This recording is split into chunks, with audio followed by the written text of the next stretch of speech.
അണ്ഡോൽപാദനവും ആർത്തവചക്രവും.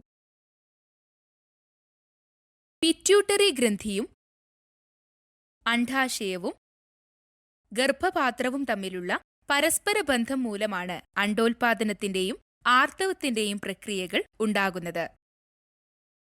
സാധാരണ 28 ദിവസത്തെ ആർത്തവചക്രം ആരംഭിക്കുമ്പോൾ പിറ്റ്യൂട്ടറി ഗ്രന്ഥിക്ക് ചുറ്റുമുള്ള രക്തക്കുഴലുകളുടെ ശൃംഖലയിലേക്ക് ഹൈപ്പോതലാമസ് ഗൊണോഡോട്രോപ്പിൻ റിലീസ് ഹോർമോൺ അല്ലെങ്കിൽ GnRH സ്രവിക്കുന്നു. പിറ്റ്യൂട്ടറി ഗ്രന്ഥിയുടെ കോശങ്ങളെ ഫോള്ളിക്കിൾ സ്റ്റിമുലേറ്റിംഗ് ഹോർമോൺ അല്ലെങ്കിൽ FSH സ്രവിക്കാൻ ഉത്തേജിപ്പിക്കുന്നു. ഇത് രക്തപ്രവാഹത്തിലൂടെ സഞ്ചരിച്ച് അണ്ഡാശയത്തിൽ എത്തുന്നു. അവിടെ അണ്ഡാശയ ഫോള്ളിക്കിളുകളുടെ വികാസത്തെ ഉത്തേജിപ്പിക്കുന്നു.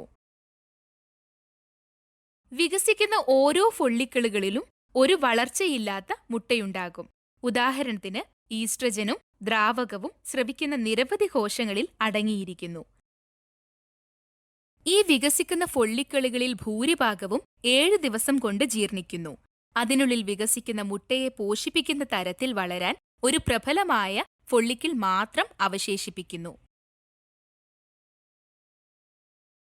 അണ്ഡോൽപാദന വേളയിൽ പുറത്തുവരാനുള്ള തയ്യാറെടുപ്പിൽ മുട്ടയെ പക്വത പ്രാപിപ്പിക്കാൻ FSH അണ്ഡത്തെ സഹായിക്കുന്നു.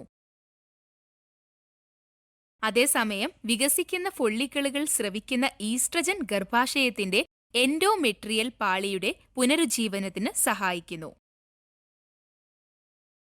ഏകദേശം 12-ാം ദിവസം രക്തപ്രവാഹത്തിലേക്ക് ഈസ്ട്രജന്റെ കുതിച്ചുചാട്ടം.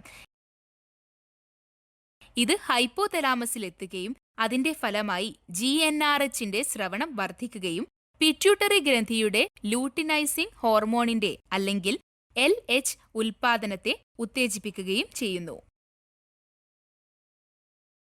ഈ LH രക്തപ്രവാഹത്തിലേക്ക് ഒഴുകുന്നത് ഫോള്ളിക്കിൾ വീർക്കുന്നതിന് കാരണമാകുന്നു.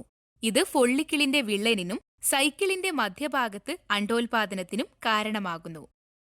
പുറത്തു വന്നയുടനെ ഫെലോപ്പിൻ ട്യൂബിന്റെ പുറംഭാഗത്തെ ഫിംബ്രിയേറ്റഡ് ഓപ്പണിംഗിലേക്ക് മുട്ട വലിച്ചെടുക്കുന്നു.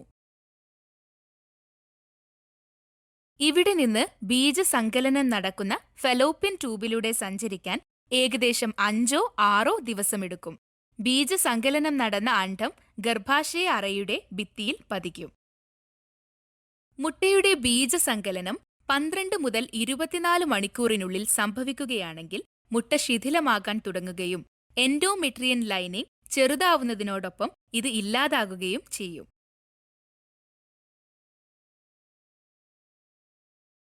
ഫോള്ളിക്കിൾ പൊട്ടിയതിനു ശേഷം അത് കോർപ്പസ് ല്യൂട്ടിയം എന്നറിയപ്പെടുന്ന ഒരു ഘടനയായി പരിവർത്തനം ചെയ്യപ്പെടുന്നു. ഇത് പ്രൊജസ്ട്രോൺ ഹോർമോൺ സ്രവിക്കുന്നു. ഗർഭാശയത്തിന്റെ എൻഡോമെട്രിയൽ പാളിയിൽ പ്രൊജസ്ട്രോൺ സുപ്രധാന മാറ്റങ്ങൾ സൃഷ്ടിക്കുന്നു. ഇത് ബീജസങ്കലനം ചെയ്ത മുട്ട സ്വീകരിക്കുന്നതിന് അനുയോജ്യമാകുന്നു. പ്രൊജസ്ട്രോണിന്റെ സ്രവണം നിരവധി ദിവസത്തേക്ക് നിലനിർത്തുന്നു. എന്നാൽ ഈ കാലയളവിൽ ബീജസങ്കലനം നടന്നില്ലെങ്കിൽ കോർപ്പസ് ല്യൂട്ടിയം വാടിപ്പോകുന്നു. അതിന്റെ ഫലമായി പ്രൊജസ്ട്രോണിന്റെയും ഈസ്ട്രജന്റെയും അളവ് കുറയുകയും ഗർഭാശയ ആവരണം കീറുകയും ആർത്തവചക്രം വീണ്ടും ആരംഭിക്കുകയും ചെയ്യുന്നു.